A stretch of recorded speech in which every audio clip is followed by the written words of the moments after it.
Acute viral hepatitis की चर्चा करूंगा। Acute viral hepatitis can affect the liver either primarily hepatitis A, B, C, E और as a part of systemic involvement. Example cytomegalovirus infection, Epstein Barr virus और herpes simplex virus. Acute viral hepatitis मुख्य रूप से जो कि 4 प्रकार के hepatitis virus है उसके द्वारा होते हैं, जैसे हेपेटाइटिस ए, बी, सी, ई, या जो अन्य वायरस हैं वो इन्फेक्ट करते हैं और लीवर पर प्रभाव देते हैं, जैसे साइटोमेगालोवायरस है, एप्स्टीन-बार वायरस है एंड herpes सिम्प्लेक्स वायरस है।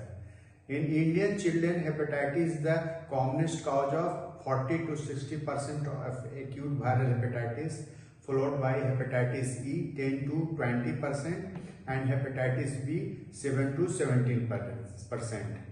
भारत में जो बच्चे हैं हेपेटाइटिस ए से मुख्य रूप से जाकर के हेपेटाइटिस का कार्य करते हैं, जिसमें कि 40 to 60% होते हैं। उसके बाद हेपेटाइटिस ई 10 to 20% में करते हैं और हेपेटाइटिस बी 7 से 17% में करते हैं, 7 to 17%। Nearly 8 to 20% of patients have a co-infection with more than one virus. Hepatitis A and hepatitis C is the commonest. कभी कभी 8 to 20% पेशेंट में एक साथ 2 प्रकार के वायरस इन्फेक्ट करते हैं, जिसका सबसे इम्पॉर्टेंट कॉमनेस्ट एग्जाम्पल है hepatitis A virus and hepatitis E virus. Hepatitis A and E is transmitted by faeco oral route, whereas hepatitis B and hepatitis C are transmitted by parental or vertical mother to baby route.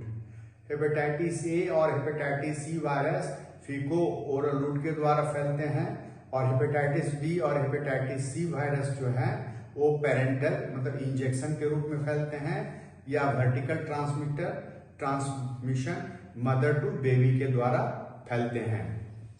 Clinical feature following exposure patient shows prodrome characterised by low grade fever, malaise, anorexia, vomiting followed by appearance jaundice. मतलब कि patient को जब hepatitis virus infect करते हैं तो उसको जाके हल्का बुखार आता है, शरीर में दर्द रहता है, भूख नहीं लगता है, उल्टी की होती है और उसके बाद उसको जॉन्डिस दिखाई पड़ने लगते हैं। Examination shows icterus, hepatomegaly and splenomegaly, small soft 15 to 20%। जब उसको हम लोग एग्जामिन करते हैं मरीज को तो उसको एक्ट्रस मतलब जॉन्डिस के लक्षण दिखाई पड़ते हैं स्क्लेरा में, एंड हेपेटोमेगाली लीवर बढ़े हुए होते हैं, स्प्लीनोमेगाली मतलब स्प्लीन बढ़े रहते हैं, स्प्लीन सॉफ्ट होते हैं। ये 15 से 15 to 20% में होते हैं। माइल्ड एसाइटिस में present in 10 to 15% cases which resolve completely on follow up। मतलब हल्का पेट एसाइटिस में पेट में पानी, हल्का एसाइटिस 10 से 15% मरीजों में मिलते हैं जो कि बाद में ठीक होने के बाद समाप्त हो जाते हैं। Over the next few weeks the apatite improves, jaundice resolves and the child get better.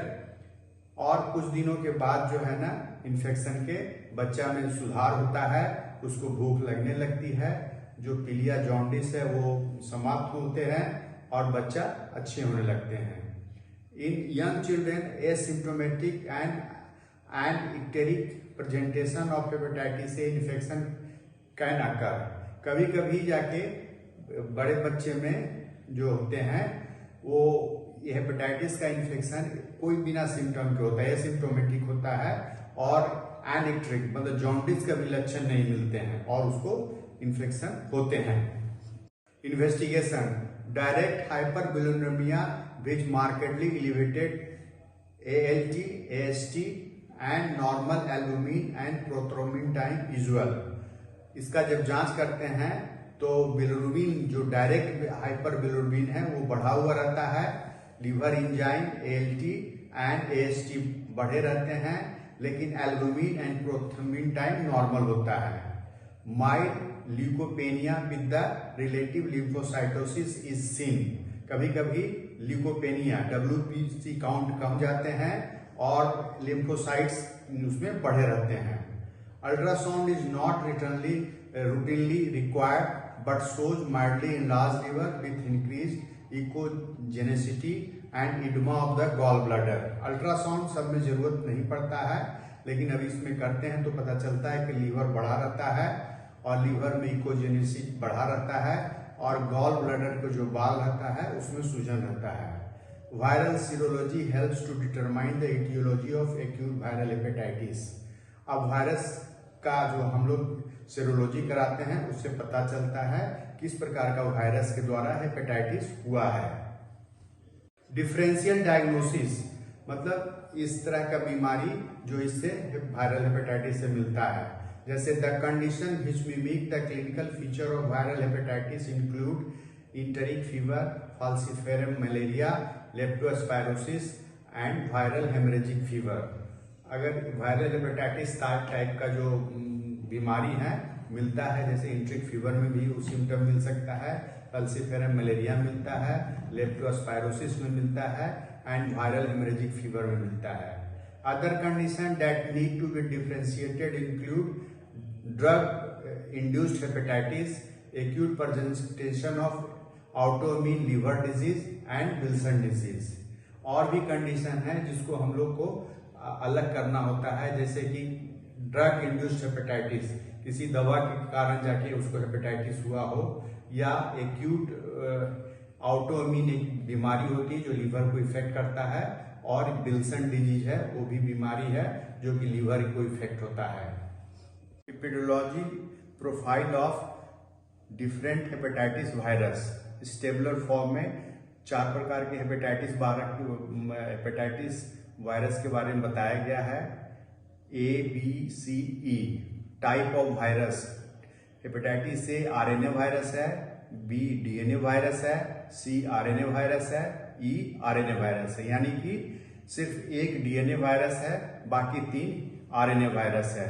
Incubation period hepatitis A में जाकर के 15 to 40 डेज होता है और हेपेटाइटिस बी में 50 to 150 डेज होता है, C में 30 to 150 डेज होता है और हेपेटाइटिस सी में 15 to 45 डेज होता है।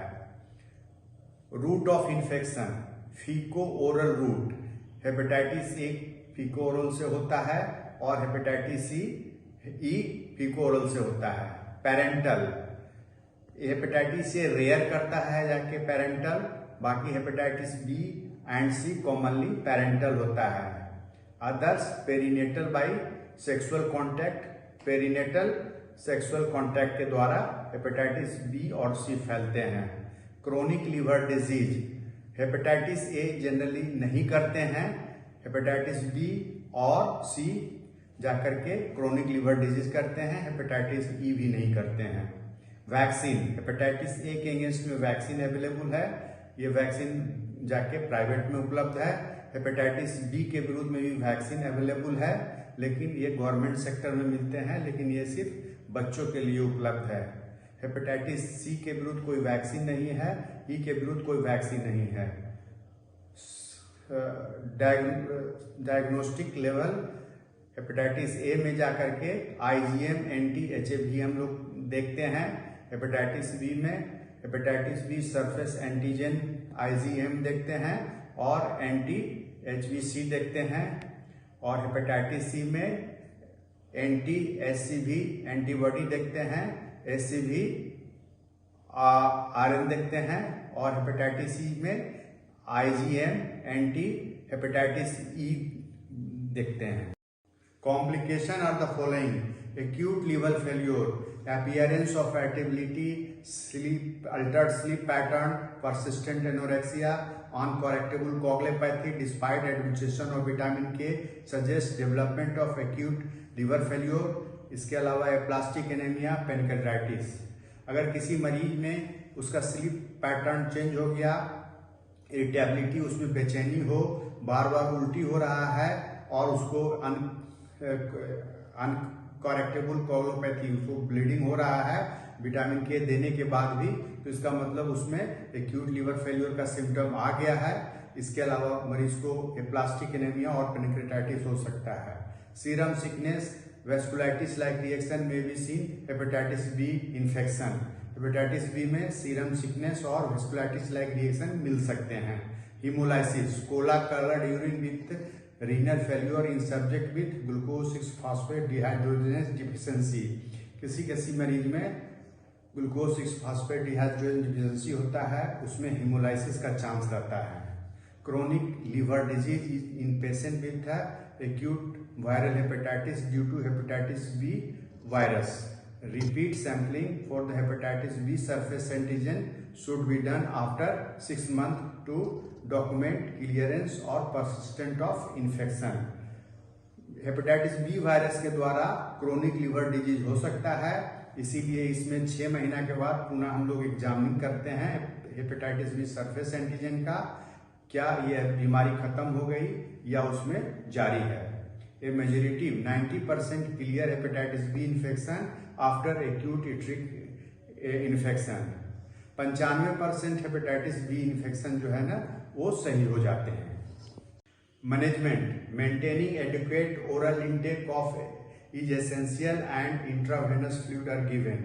मतलब मुंह से जाकर के जो भी हमारा तरल पदार्थ है उसको लेते रहना चाहिए, अगर नहीं ले रहा है तो उसको आईवी फ्लूइड्स चढ़ाते हैं। If persistent vomiting and dehydration are present, अगर उसको बार बार उल्टी हो रहा है और डिहाइड्रेशन का फीचर है। There is no advantage of enforced bed rest, पूरा बेड रेस्ट की जरूरत नहीं है, थोड़ा बहुत अपना डेली रूटीन काम कर सकते हैं। But vigorous activity should be avoided, लेकिन अधिक मेहनत वाला काम नहीं करना चाहिए। No specific dietary modification is recommended, मतलब कोई ज़्यादा डाइटरी मॉडिफिकेशन नहीं करना है, घर का बना हुआ खाना वगैरह खा सकते हैं। A child should be monitor for appearance of complication like encephalopathy, छोटे बच्चों में हमेशा ध्यान रखना है कि इंसेफेलोपैथी हो रहा है या नहीं हो रहा है। Prevention, public health measures like sanitation, safe drinking water supply, hand washing and proper food hygiene are utmost important, especially in the epidemic of hepatitis A और E। मतलब पब्लिक हेल्थ का जो प्रॉब्लम है, जैसे सैनिटेशन है, safe drinking water है, hand washing है, proper food hygiene है, ये बहुत जरूरी है इसके रोकथाम के लिए, खास करके हेपेटाइटिस ई और हेपेटाइटिस ए वायरस के लिए।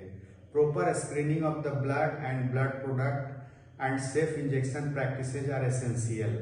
कुछ जैसे हेपेटाइटिस बी और हेपेटाइटिस सी के लिए जो है ना ब्लड सैंपल का स्क्रीनिंग करते हैं और इंजेक्शन लगाने में हम लोग उसमें जा करके प्रिकॉशन बरतते हैं। Universal immunization for hepatitis B related disease, और भारत सरकार ने हेपेटाइटिस बी रोकथाम के लिए ये बच्चों को टीकाकरण नेसेसरी किया है। The vaccine against also available for the hepatitis A but only available in the private hospital. मतलब हेपेटाइटिस ए वायरस के लिए वैक्सीन उपलब्ध है, लेकिन ये प्राइवेट हॉस्पिटल में ही उपलब्ध है, सरकार में उपलब्ध नहीं है। धन्यवाद। ये वीडियो अगर आपको पसंद आया तो इसे लाइक करें, शेयर करें और चैनल सब्सक्राइब करें। Channel search @DR Umesh medical से करें।